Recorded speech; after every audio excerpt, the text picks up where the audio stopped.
Welcome back. Today we're going to look at sections 2.1 through 2.3 out of the textbook, and the basic ideas that we're going to talk about are matrix operations. We'll find that we can add and subtract, and in many cases also multiply matrices together. We'll look at what that means, how we'll actually do it and compute them, and then also more geometrically what that means in terms of linear transformations. Remember that a linear transformation is given by a matrix, so we can ask about the interpretation of that in our matrix operations as well. And then we'll also look at invertible. What does it mean to be an invertible matrix? How can we decide if a matrix is invertible? And how we can find its inverse if it has one. And then finally, what that means in terms of the geometric description as well, in terms of the linear transformations.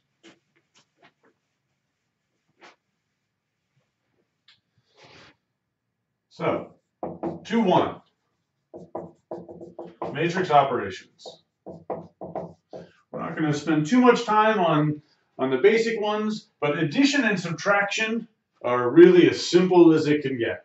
And if I take a matrix and I want to add it to another matrix, well, I'm going to do exactly what makes the most sense, which is add the components. 5, 3, minus 1, 0. So I just add the different pieces. So this is simple. This is exactly what you would hope that it would be. Subtraction is the same thing. Notice that in order to add two matrices, the dimensions must match. Right, if this is 2 by 2, this better be 2 by 2.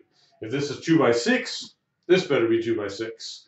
And the same as holds for subtraction as well.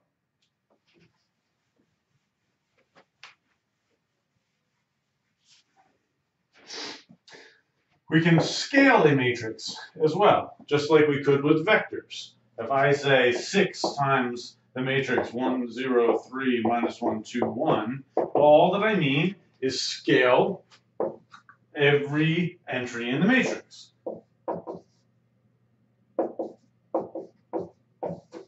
Again, nothing tricky there. I'm just scaling all the pieces by whatever my scaling factor is.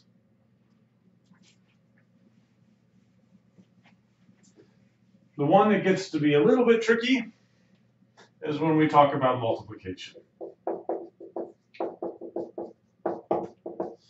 This does not work as nicely as you would hope or possibly expect it to work. And we'll see why in a little bit. That comes when we talk about their geometric understanding of what's happening, when we think about linear transformations.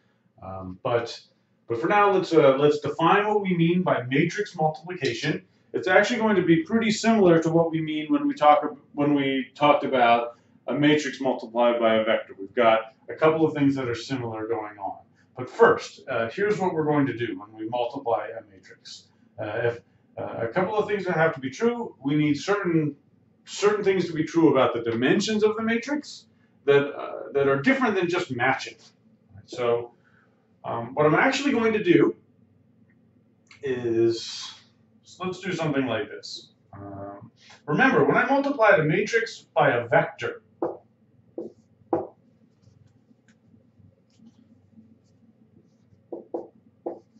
if I took this matrix and multiplied by a vector, well, then the vector had to have two entries, because we needed to have the two entries in the vector match our two entries along the rows of the matrix. So the rows of the matrix have to match the entries of the vector. That same fact is going to be true when we talk about matrix times matrix. It's the same idea. I need to have two entries. If I have two entries per row, I need to have two columns in our matrix here. So the number of columns in this matrix has to match the number of rows in this matrix. So I got two columns, I better have two rows. And that's the only rule. I could actually make this go as far out as I want, and that will be okay. Remember, if I multiplied by this matrix by just a vector, well, then what we would do is we would take 2 times minus 1 and 1 times 3 and so on and so on and so on. We're going to make something very similar happen here. All right, so what we're actually going to do is we're going to think about it like this. In the matrix that I'm going to make, if I want to look at the entry that's in the first row and the first column, what I'm going to do is I'm going to take the first row of the first matrix, I'm going to take the first column of the second matrix, and I'm going to dot them together as if they were vectors. So I'm going to take 2 times minus 1, and I'm going to take 1 times 3 and add.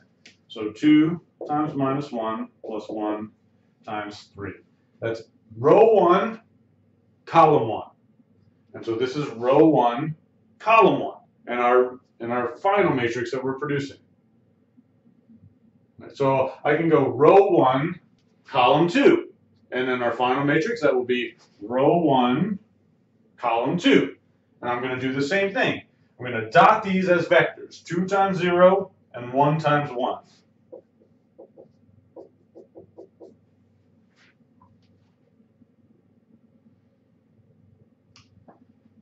Row 2, column 1, 0 plus 3. That's row 2, 0 plus 3, row 2, column 1. And this is row 2, column 1. So I can go over here. I can say row 2, column 2. Row 2, column 2 is 0 plus 1. Row 3, column 1 is 1 plus 9. And then row 3, column 2 is 0 plus 3. And then there's nothing else because I've gone through all of my rows and all of my columns. But I don't have any row 4 over here, so I don't have any row 4 over there. And I don't have any columns, any greater columns over here, so I won't have any greater columns over here. And so this, in the end, notice what we've made. So we started with a 3 by 2. We multiplied by a 2 by 2. These inside things have to match. Columns here has to match rows here.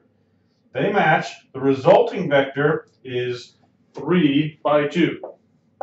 So we're going to get something which has the starting point here and the ending point here because these middles go away when we multiply the matrices together. So our final matrix for this example, we do want to simplify it to the end. What we get here is that's negative 2 plus 3, which is 1. That's 0 plus 1, which is 1. 3, 1, 10, 3. That is matrix multiplication. Let's look at some more of those, though.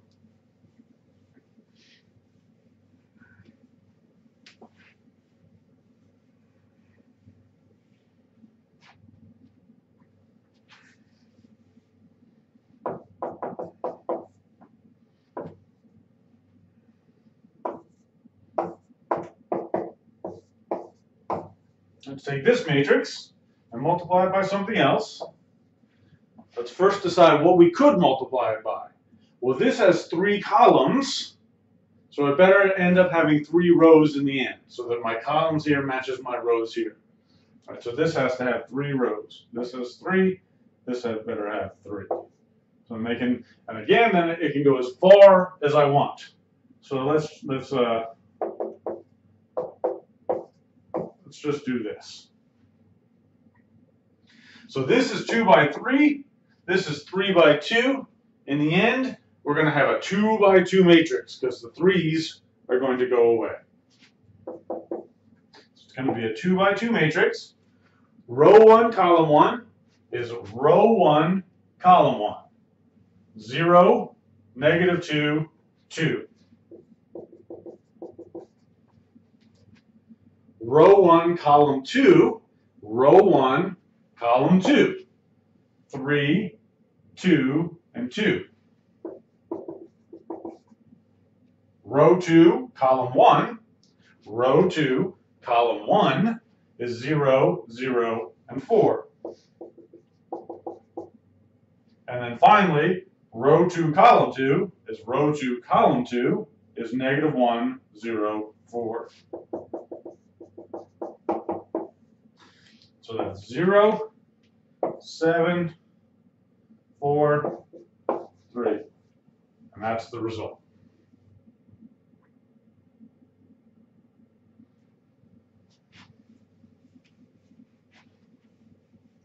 Now, as far as your calculators are concerned, you've already seen how to enter a matrix in a calculator. You can enter a matrix as matrix A, you can enter a different matrix as matrix B, and then you can just say A times B, and your calculator will actually calculate the product of two matrices, as long as the dimensions match the way that they need to match according to actually multiplying matrices together. Okay, so what does this mean geometrically?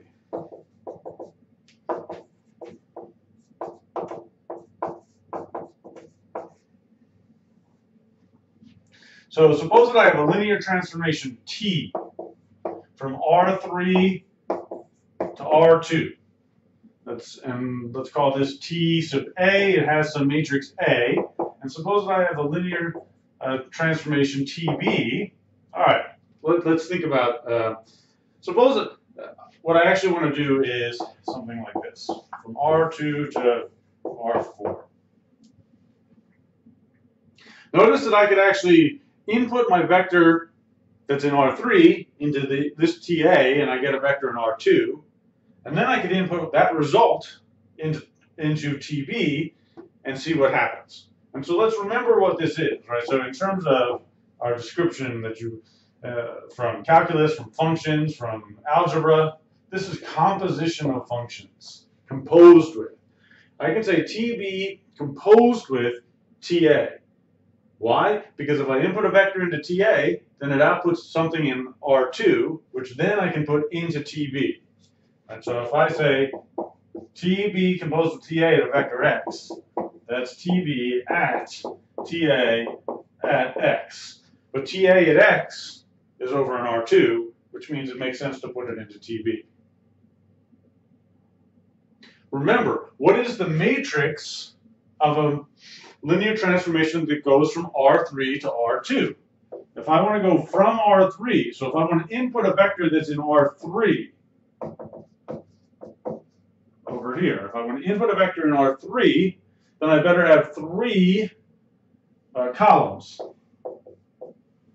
And if I want to output a vector that's in R2, remember what we have, we're making the linear combination of the columns of the matrix A scaled by the entries in this vector here. So if I want to output something in that's in R2, I better have 2 rows.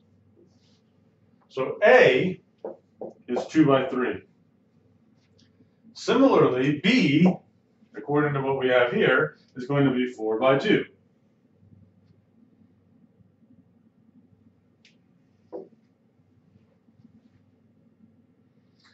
My claim here is that the matrix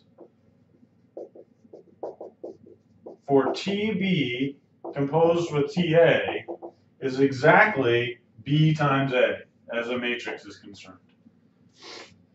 No big surprise. What are we doing? If I take a vector x and plug it into TA, well, that's just A times x. And then if I put that into B, that's going to be B times A times x. So we get B times A. And notice that our dimensions match for BA. If I have B times A, that's 4 by 2 times 2 by 3. The middles match. I'm going to end up getting something which is 4 by 3.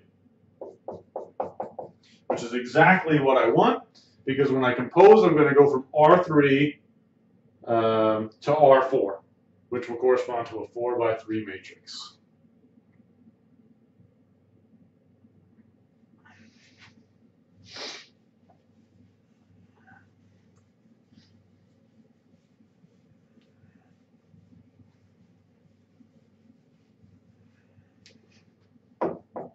So let's apply that to a specific example.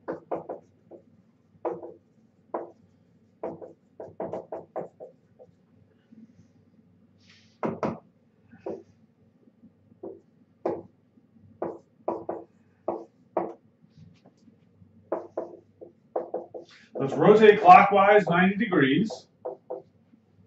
90 degrees, not percent. Let's rotate clockwise 90 degrees. And then after that, let's scale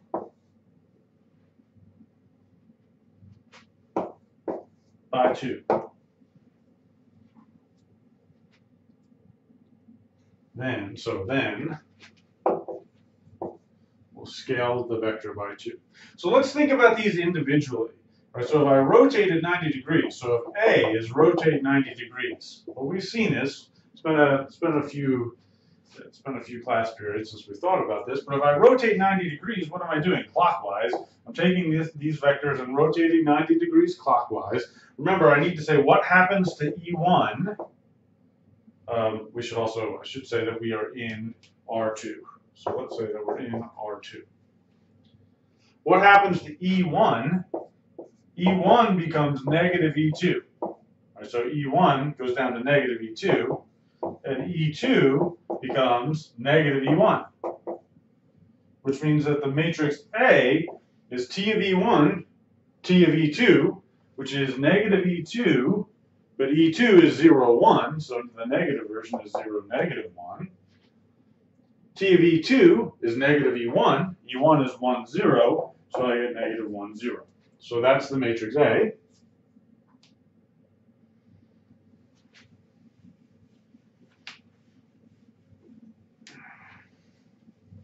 If I wanted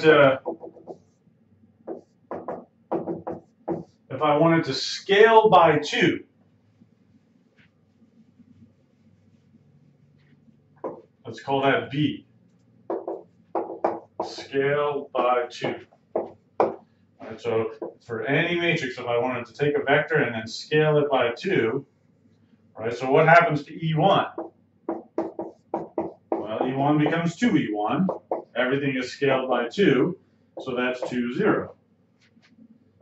T of E2 is 2E2, which is 0, 2, which means that the matrix B is just the matrix obtained by putting those vectors as columns of the matrix. So B is 2, 0, 0, 2. So this is rotate by 90 degrees clockwise. This is scale by 2. For the linear transformation that we had, we wanted to rotate, then scale. So which one comes first? Well, if I'm rotating and scaling, well, rotating comes first. Right, so A comes first. But when I say comes first, I mean that A gets applied to the vector that we're inputting first. So when I take a vector x and input it into my linear transformation, the first thing that it sees is A, and the next thing that it sees is B. So we have to write it like BA, even though A comes first. A little tricky in our left-right situation, but because our inputs go over on the right, the first thing that this input sees is A, and then the next thing that it sees is B. So we get is BA, and now we just need to see, what is BA? Well, that's 2, 0, 0, 2, 0 minus 1, 0, minus 1, 0, and we multiply and see what we get. If we do that, again, we're going to take row 1 and column 1, so that's 0 and 0. That's 0 plus 0. The next one, negative 2 plus 0. So negative 2 plus 0 is negative 2. 0 plus negative 2, and then 0 and 0.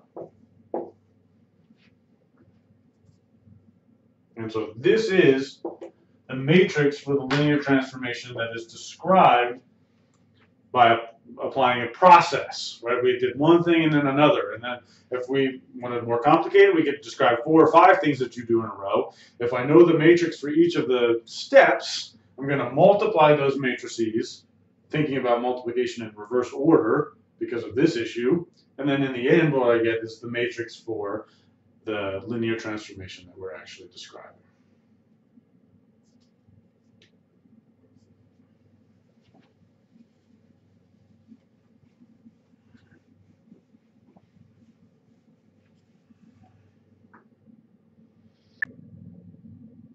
All right, section 2.2, all about inverses.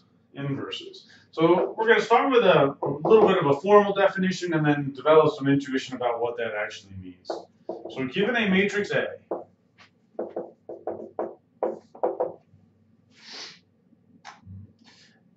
its inverse, if it exists, and we'll talk about that as well, is a matrix B for which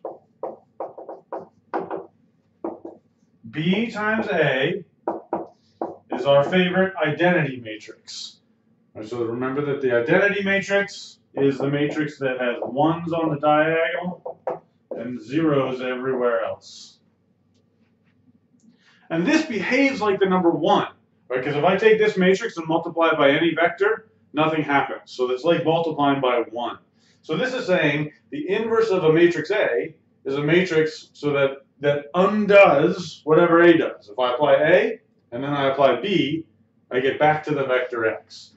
We also need the other order to be true, because remember that matrix multiplication is a little bit tricky.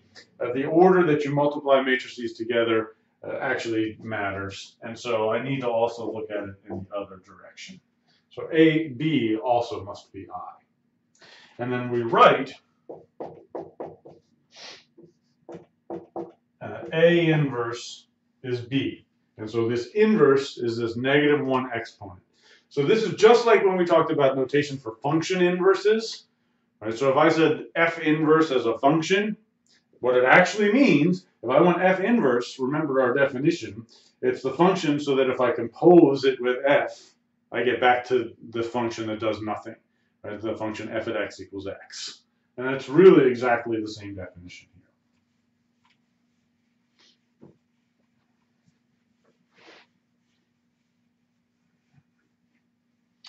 A couple of facts. The proofs are in the text if you like. I'm not going to prove all of these things, but this one in particular. Fact: if A has an inverse, and again we will see some things that do and don't,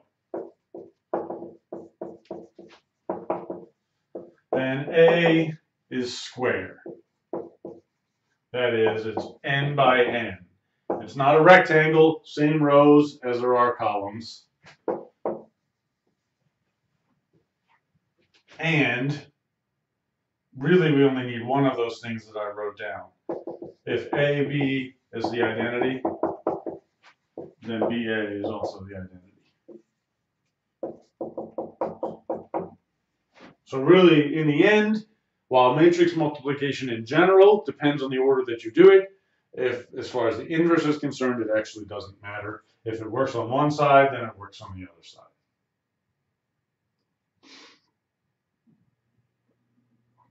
All right, let's look at some simple cases and see how it works for a 2x2 matrix, and then we'll move beyond that. Right, so here's my claim, and we'll put this as a theorem that we'll actually prove because it's just a calculation. If A is a 2x2 matrix, A, B, C, D, then A inverse is actually obtained just by doing the following.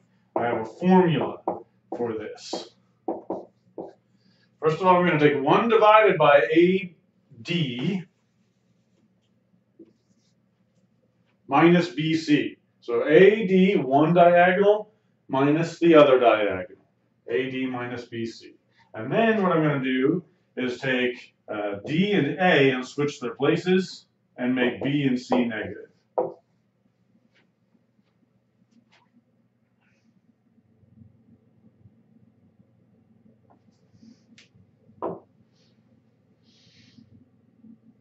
All right, let's prove that. Proof. What would that take to prove it? Well, all that it would take to prove it is to take these two matrices and multiply them together and see that I get the identity back. So what is A inverse times A? 1 over AD minus BC times D minus B minus CA times, so this is A inverse, and A is ABCD.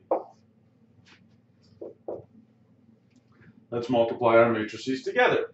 If I do that, so let's not worry about, this is just a constant that's out front, so let's not worry about our constant for right yet. We'll just multiply these matrices together. Row 1, column 1. So AD minus BC. So 1 over AD minus BC. Well, that already sounds familiar. AD minus BC. Right? AD minus BC. The next one, row 1, column 2.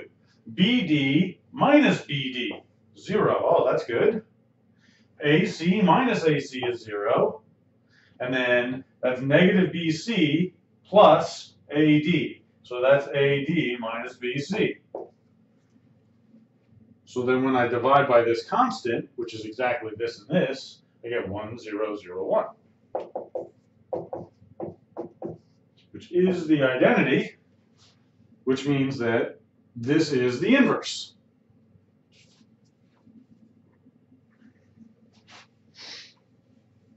Okay.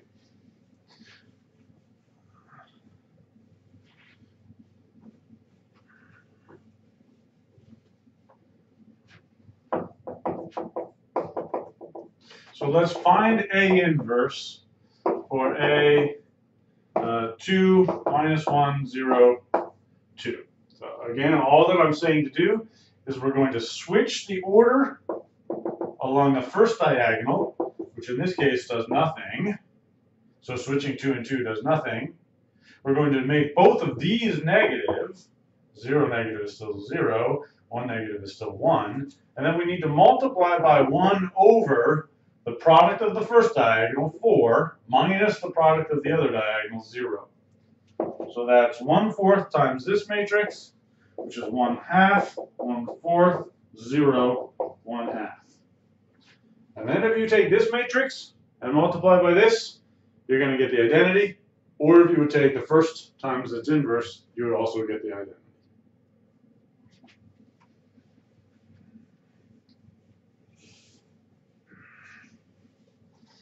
Well, now we can also already see that some matrices don't have an inverse. If AD minus BC is 0, then according to that formula, you have to divide by 0, which is meaningless. Then the matrix ABCD has no inverse.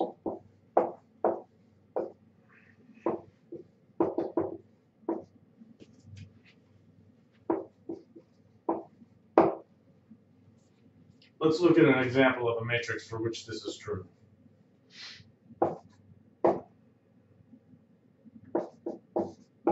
Here's a matrix which has this because AD is 4 and BC is 4, so AD minus BC is 0. And so this has no inverse.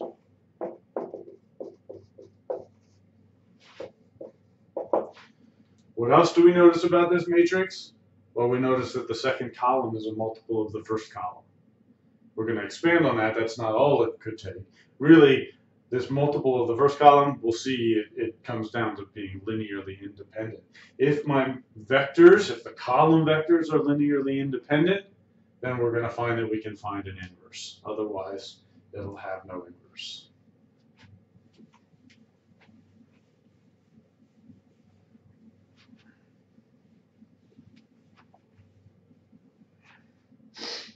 All right, so let's move up to a higher dimensional matrices. So in general, not just in 2x2 cases.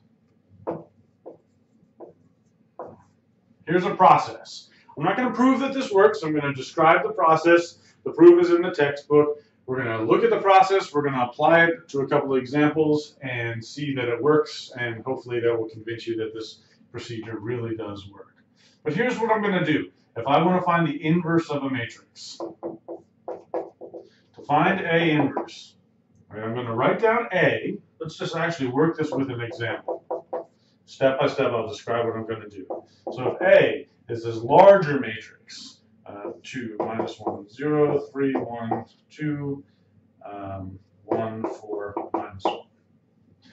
What I'm going to do is I'm going to make a matrix which first looks just like A, and I'm going to put on the other side, I'm going to extend this matrix, and I'm going to write the identity.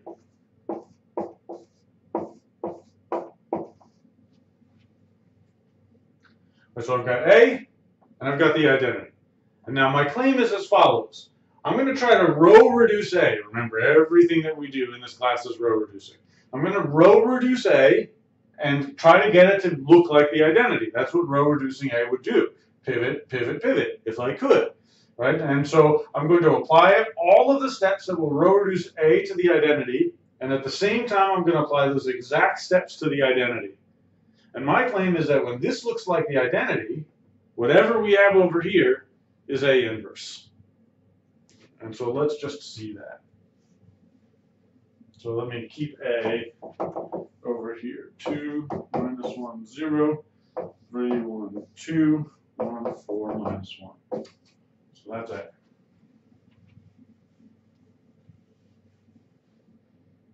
All right, so.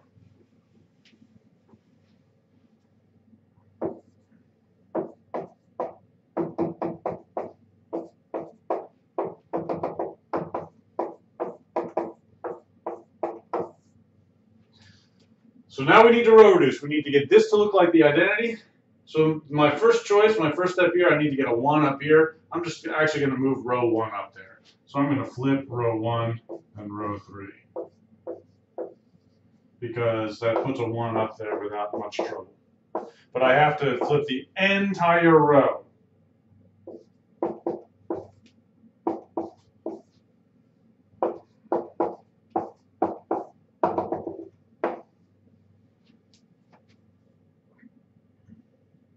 And then I need to pivot. All right, so pivot, pivot, pivot, pivot. So if I pivot right here, then I need to say row 2 becomes negative 3 row 1 plus row 2. All right, so negative 3 row 1 plus row 2. And we also need to get rid of this. So row 3 will become negative 2 row 1 plus row 2. And if we apply those, row 1 doesn't change. Negative 3 and add makes 0. Negative 3 is negative 12 and add makes negative 11. Negative 3 and add makes 5. Negative 3 and add makes 0. Makes 1. Makes negative 3.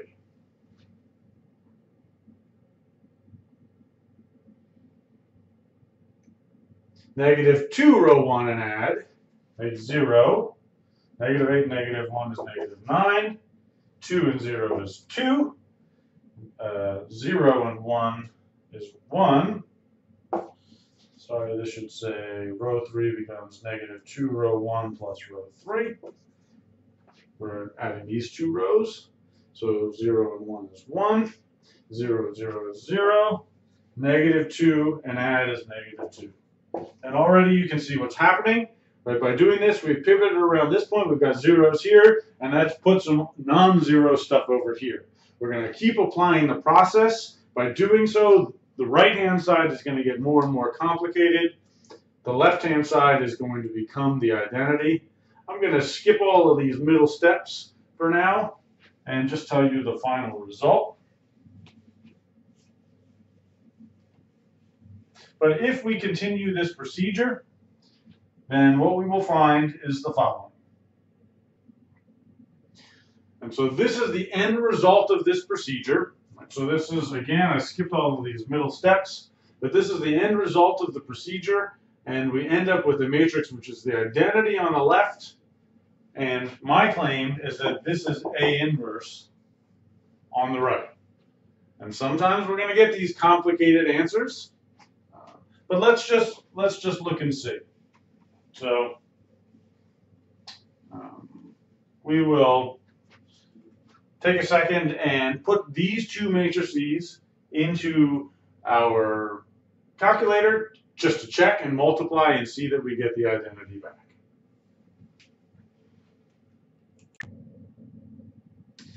And finally, let's think about the inverse of a product of matrices.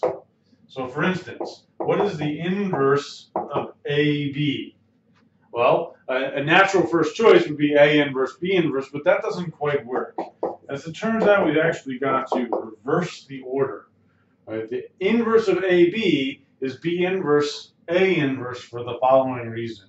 Right? Remember that if I wanted to be an inverse, then I need to take the original matrix and multiply by its inverse, and I better get to the identity back. But that works if I reverse the order, because then B times B inverse is the identity, which is the identity. But identity times anything is just 1, so that's just A times A inverse, but that's also the identity matrix. So by reversing the order, we actually obtain the inverse of a product. Okay, and so that's actually all we need to say from section 2.2. And finally for today, we're going to think about section 2.3, which is really just a summary of what we know about invertible matrices. Invert. And how everything relates to everything else that we know. And then it really just comes down to this following thing, which we're going to call a theorem.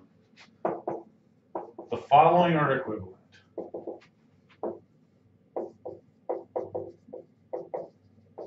So I'm going to write down a whole bunch of statements, and they all mean exactly the same thing. They're just different ways of describing what we're talking about. And the first is that A is an invertible matrix. So if A is an invertible matrix, well then we know that the reduced row echelon form is the identity.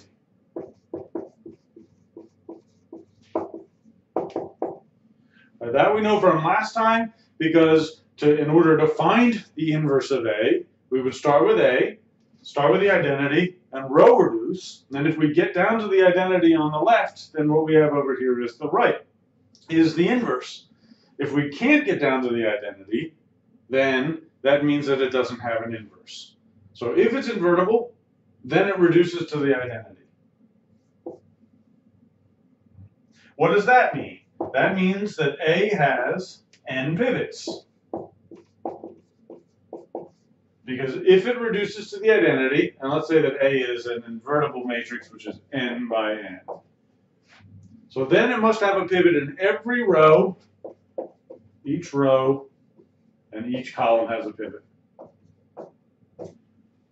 And those pivots are at the right on the diagonal. Well, we've talked about other things that means. Right? So that means that AX equals 0 has only the trivial solution.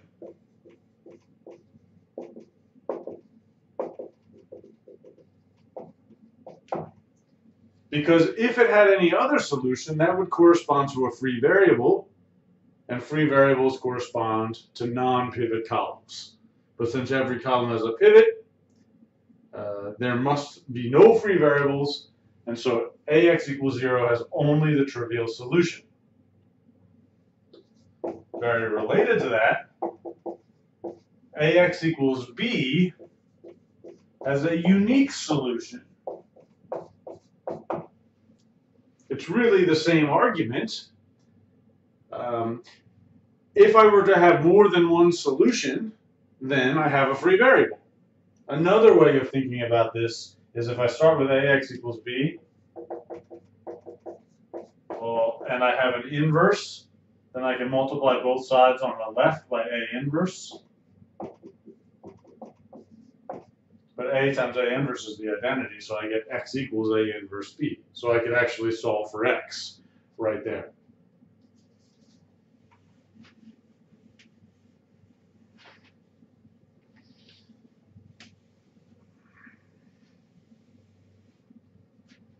Come back up to the top, F. What else does that mean? That means that the columns of A are linearly independent.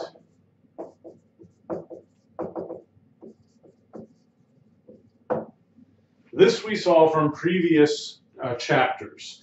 If I have a unique solution, or if I can think about it really as any of these things, in order for the columns of A to be linearly independent, then I need to have no free variables. I need to have a pivot in every row, a pivot in every column. So that's the same thing that we see up here. G, we can talk about the linear transformation TA. Right, TA will go from Rn to Rn. And if I have n pivots, that's a pivot in every row and a pivot in every column, remember that those things correspond to 1 to 1 and onto each. So TA is 1 to 1 as a function, as a map, and we can even put it as a separate. TA from Rn to Rn is onto.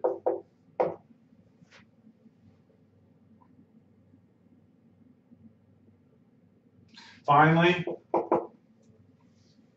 this is really just part of our definition of being an invertible matrix. There is a matrix B for which